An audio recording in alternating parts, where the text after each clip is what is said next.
बिस्मिल्लाहिर्रहमानिर्रहीम। अस्सलाम वालेकुम नाज़रीन, आप यूट्यूब चैनल देख रहे हैं। मैं इमरान खान हूँ। पेट्रोल की डीज़ल की कीमतें हुकूमत ने बढ़ा दी हैं। अगर आप एवरेज देखें तो लगभग 500 रुपये लीटर हो चुकी है पेट्रोलियम मसनूआत। जो पेट्रोल है, इससे पहले इन्होंने बढ़ा दी थी हाई ऑक्टेन की कीमत, वो तो बहुत ही ज़्यादा हो गई है। वो तो अब कोई डलवा ही नहीं सकता गाड़ी में। तो जो आम पेट्रोल है उसकी कीमत 458 रुपये, और जो डीज़ल है उसकी कीमत 520 रुपये इन्होंने कर दी है। वजह बता रहे हैं जी, जंग चल रही है खित्ते में, उसकी वजह से हम ये कीमतें बढ़ा रहे हैं। इमरान खान के दौरे हुकूमत में 150 रुपये वाला जो फ़ी लीटर पेट्रोल था वो आज 458 रुपये का है, और जो डीज़ल 146 रुपये का था वो आज 520 रुपये का है। जो तीनों ममालिक जंग लड़ रहे हैं वहाँ पे पेट्रोल की कीमतें नहीं बढ़ रही, लेकिन पाकिस्तान में पेट्रोल की कीमतें बढ़ रही हैं, लगातार बढ़ रही हैं। खित्ते के दीगर ममालिक को देख लेते हैं जो पेट्रोल पैदा नहीं करते, जो पेट्रोल इंपोर्ट करते हैं और इंपोर्ट करने के बाद उसको इस्तेमाल करते हैं। अफ़गानिस्तान को ले लें। Iran, Afghanistan, Bharat, Nepal, Sri Lanka, Ethiopia, Indonesia, Bangladesh, Japan, Australia, Korea, Myanmar, Vietnam, Mongolia. मैंने इन सारे ममालिक की लिस्टें निकाली हैं, और बहुत सारे ममालिक की, दर्जनों ममालिक। ये वो ममालिक हैं जो पेट्रोल पैदा नहीं करते, और जहाँ पे आमदन के ज़राए पाकिस्तान के बराबर या पाकिस्तान से थोड़े ज़्यादा ऊपर नीचे ऐसे ही हैं। इन सारे ममालिक के अंदर पेट्रोल पाकिस्तान से सस्ता है। तो जंग क्या खाली पाकिस्तान के लिए लग गई है? इंडिया भी इसी खित्ते में, पाकिस्तान के बिल्कुल साथ, वहाँ भी पेट्रोल पाकिस्तान से बहुत सस्ता है। ये साथ आपके अफ़गानिस्तान है, अफ़गानिस्तान में पेट्रोल पाकिस्तान से बहुत सस्ता है। बांग्लादेश पाकिस्तान का हिस्सा था, हमारे जैसी हालात है, वहाँ ज़मीन में पेट्रोल तो नहीं निकलता ना, बल्कि पेट्रोल को वहाँ पहुँचने के लिए ज़्यादा ट्रेवल करना पड़ता है। वहाँ पेट्रोल बहुत सस्ता है।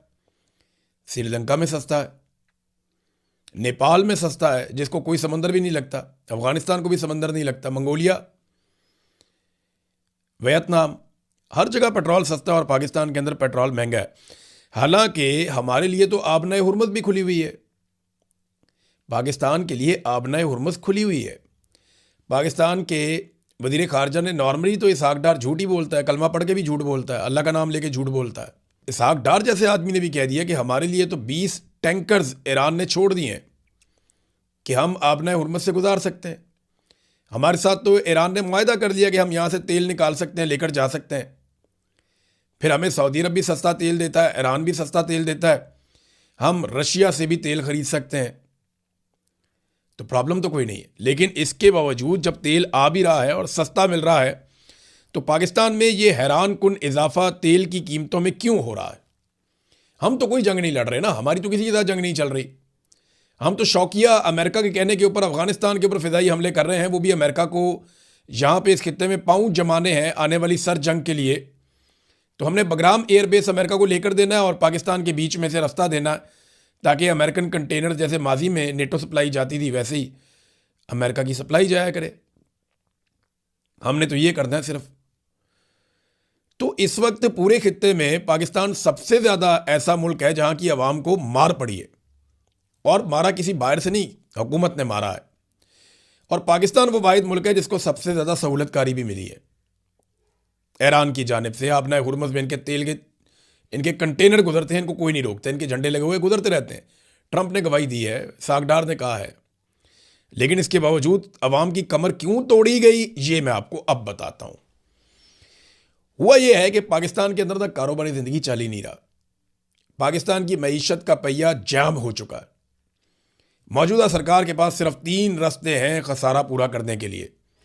पाकिस्तान लगातार खसारे में जा रहा है, और अवाम के ऊपर बोझ डाल डाल के ये पाकिस्तान को डिफ़ॉल्ट से बचाने की कोशिश कर रहे हैं। सरकार किसी किस्म का बोझ उठाने के लिए तैयार नहीं है।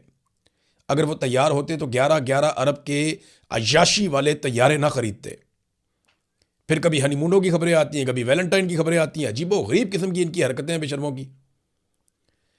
और अब इतने महंगे तैयारे खरीदने के बाद ये कौम से उम्मीद करते हैं कि कौम कफ़ायत शारी करेगी।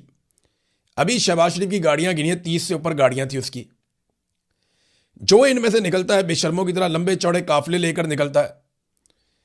खुद इनके अलल्ले और तलल्ले नहीं खत्म हो रहे। स्टूडेंट्स के लिए स्कूल और कॉलेज बंद कर दिए, और अपने वीआईपी जा जाके वहां पे स्टेडियम में अकेले बैठ के मैचेस देख रहे हैं।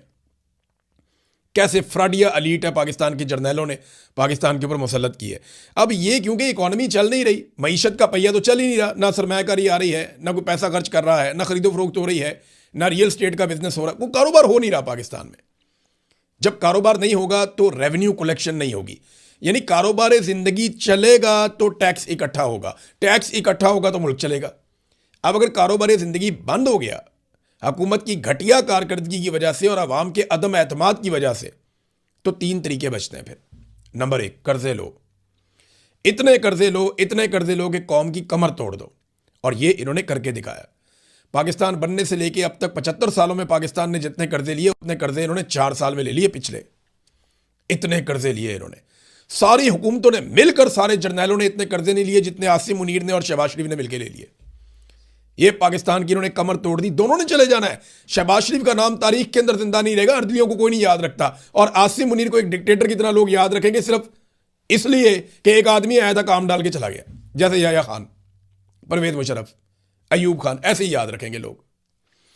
तो अब नाज़रीन हुआ यह है कि जो खसारा हो रहा है पाकिस्तान को, उसका पूरा करने के लिए 3 चीज़ें। नंबर एक कि ये सबसे पहले कर्जा लेते हैं, और मैंने आपको बताया जैसे ये ले रहे हैं।